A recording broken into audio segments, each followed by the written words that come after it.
Hi traders, welcome to RJ एकुल trading academy. तो आज हम लोग देखेंगे कि mutual fund versus ETF. ETF means exchange traded funds, ठीक है।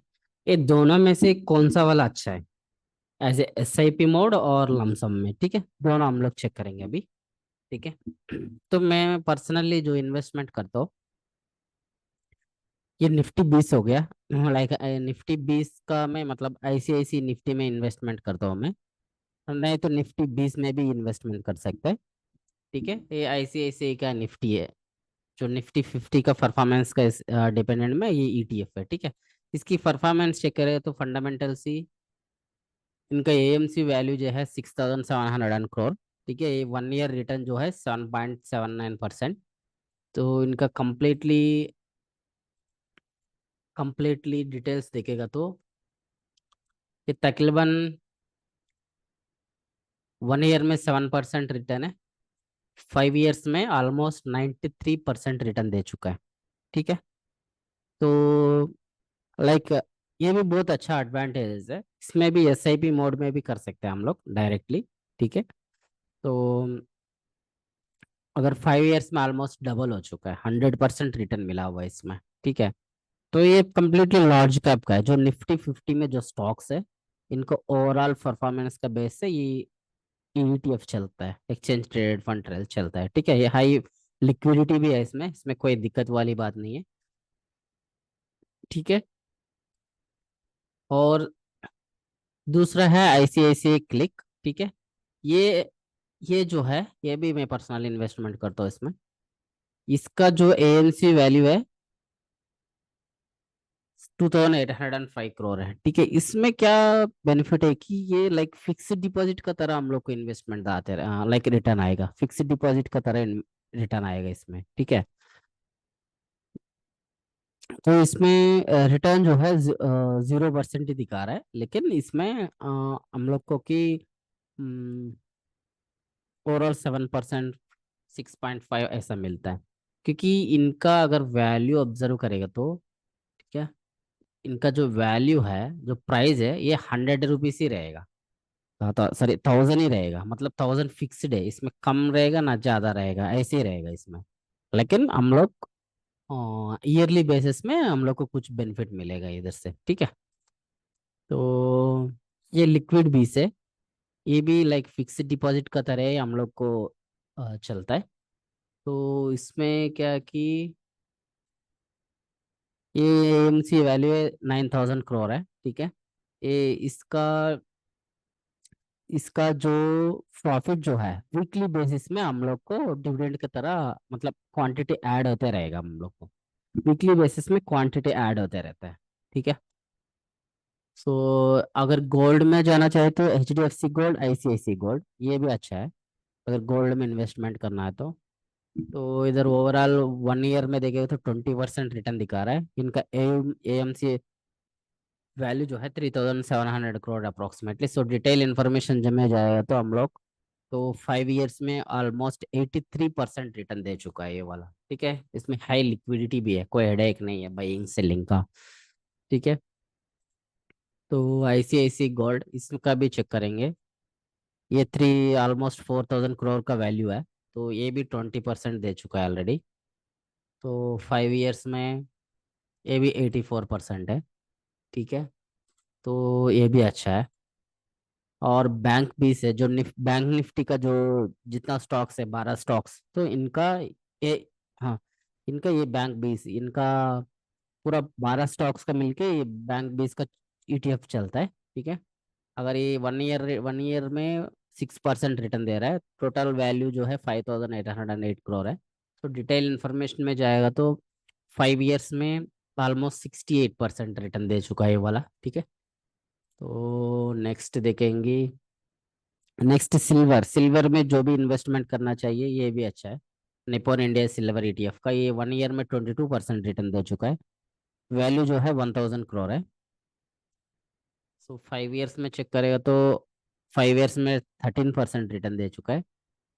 1 ईयर में 16% रिटर्न दे चुका है, ठीक है। तो ये भी अच्छा है।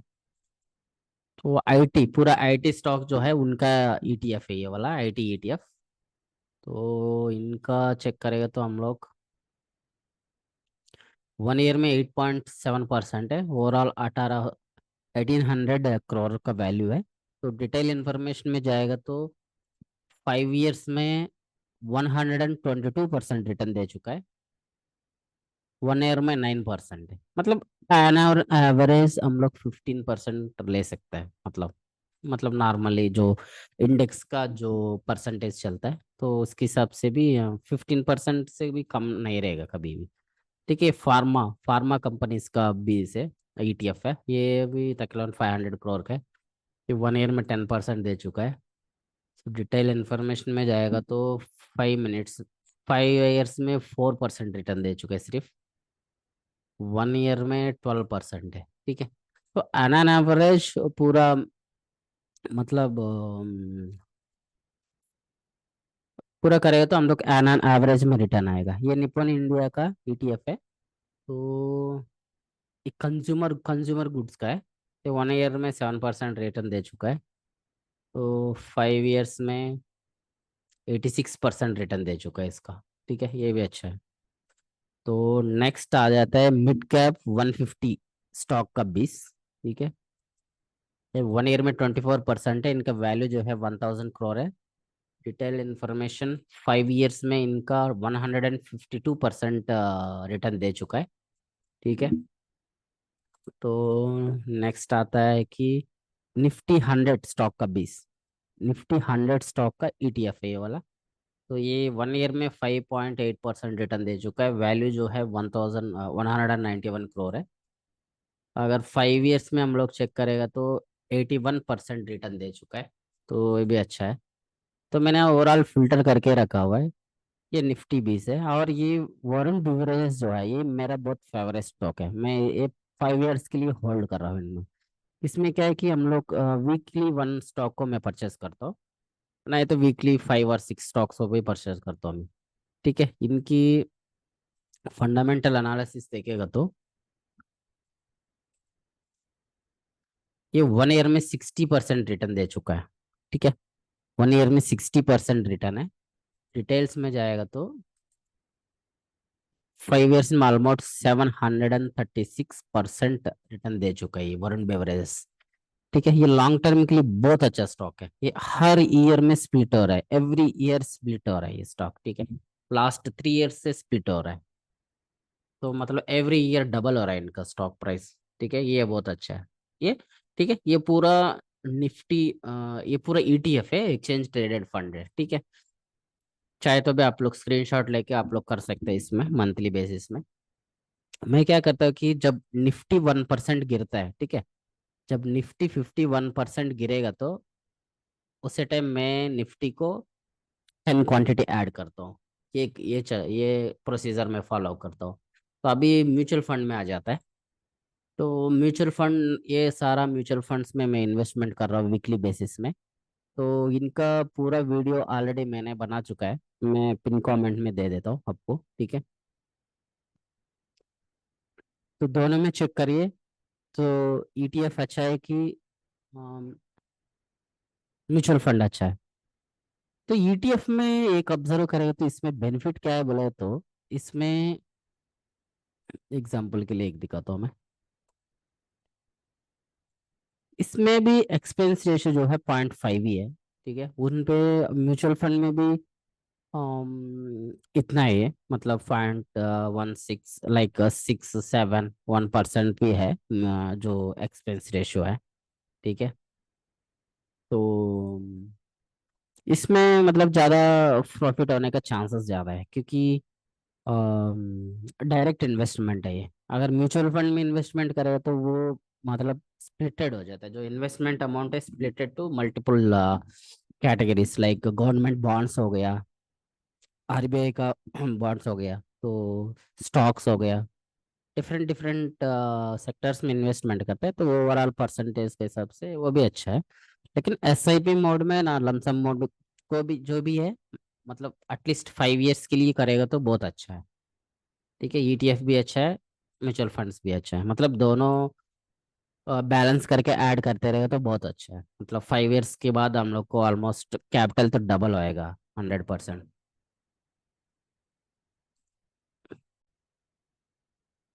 ठीक है, मैं ग्रो का ओपन कर दिया मैंने, जो SIP कैलकुलेटर है, तो हम लोग चेक करेंगे इसमें। क्योंकि SIP फॉर एग्जाम्पल अभी मैं मंथली 35,000 कर रहा हूँ मैं, ठीक है, मंथली 35,000। अगर एन एन एवरेज जो निफ्टी 50 का जो इंडेक्स का जो प्रॉफिट रहता है 15% रहता है म्यूचुअल फंड का, ठीक है। अगर 15% के हिसाब से भी मैंने 5 ईयर्स तक करेगा तो, ठीक है, तो ओवरऑल इन्वेस्टमेंट अमाउंट हो जाता है 21 lakhs, ठीक है। एस्टिमेटेड रिटर्न से 10 lakhs, ठीक है। ओवरऑल 31 lakhs तक हम लोग को फायदा उठा सकते हैं। ये एवरेज 15% डाला हुआ है मैंने इसमें, ठीक है। अगर 20% आएगा तो और 5 lakhs बढ़ जाएगा। अगर फॉर एग्जाम्पल 15% के हिसाब से करके फिर 10 ईयर्स तक होल्ड करेगा तो ये देखिए, almost 100%, almost more than 100% return कर दिया हुआ है, ठीक है। टोटल इन्वेस्टमेंट 42 lakhs से एस्टिमेटेड रिटर्न जो है 55 lakhs है, ठीक है। अगर मैं 45,000 करेगा तो मंथली, तो हमको मोर देन 1 crore मिलेगा 10 ईयर्स में। अगर 5 ईयर्स में है तो 27 lakhs इन्वेस्टमेंट है, 13 lakhs प्रॉफिट है, ठीक है।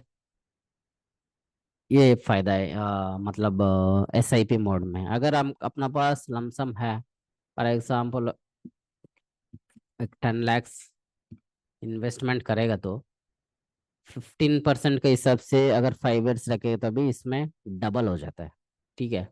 मतलब 100% डबल होने का चांसेस ज़्यादा है। अगर 10 ईयर्स तक रखेगा तो 30 lakhs, 20 ईयर्स तक रखेगा तो वही सेम 20 lakhs हम लोग का कितना हो जाएगा कि 1 crore 53 lakhs हो जाएगा, जो 10 लाख आफ्टर 20 ईयर्स। अगर 40 ईयर्स के लिए रखेगा तो कितना हो जाएगा, 26 crore हो जाएगा 15% के हिसाब से। ये पावर ऑफ कंपाउंडिंग इंटरेस्ट, ठीक है। कंपाउंडिंग का वैल्यू इतना यही है। SIP में भी हमको फायदा मिलता है, लेकिन जिसका पास जो स्पेयर अमाउंट पड़ा हुआ है तो एक ही टाइम इन्वेस्टमेंट करे तो वो भी अच्छा है। तो अगर 45,000 मेरा सिनारी हो फॉर एग्जाम्पल 45,000 इन्वेस्टमेंट करे तो भी,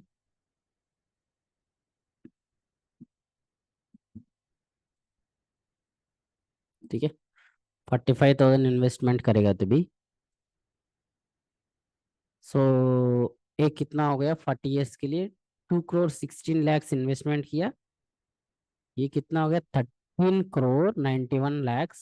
कितना हुआ यार ये तो, 139 crore 15 lakhs 68 हो गया। तो मेरा प्लान ये कि मैं 5 ईयर्स तक इन्वेस्टमेंट करूंगा तो उसके बाद छोड़ दूंगा मैं, ठीक है।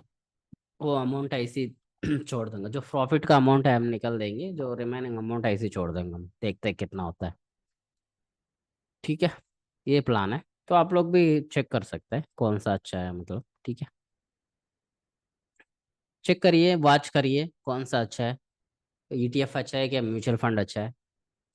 ETF और म्यूचुअल फंड चेक करिए, कंपेयर करिए, स्टार्ट इन्वेस्टिंग फ्रॉम टुडे, ठीक है। Thank you.